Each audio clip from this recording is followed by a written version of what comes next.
Hey everyone, welcome back to our channel.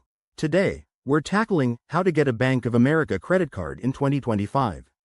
Whether you're a first-time applicant or upgrading your financial toolkit, this step-by-step guide will make the process simple and straightforward.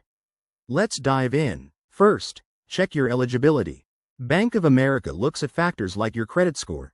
Aim for at least 670 for better chances, your income, and your credit history. If you're new to credit, they have options for beginners, so don't feel discouraged.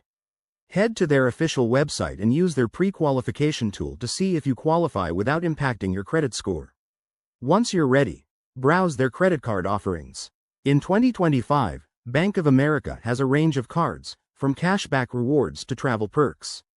Think about what fits your lifestyle. Do you want points on groceries or bonuses for dining?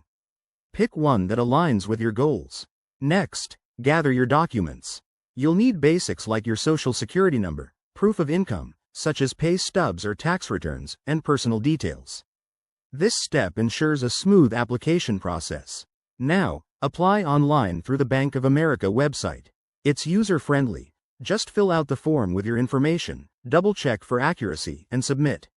The application is secure and often takes just a few minutes. After submitting, wait for approval. It could be instant or take up to a week, depending on your situation. If approved, you'll get your card in the mail soon after. Finally, activate your card as soon as it arrives and start using it responsibly. Remember, timely payments and low balances are key to building great credit. Thanks for watching. If this helped, give it a thumbs up and subscribe for more financial tips. See you next time.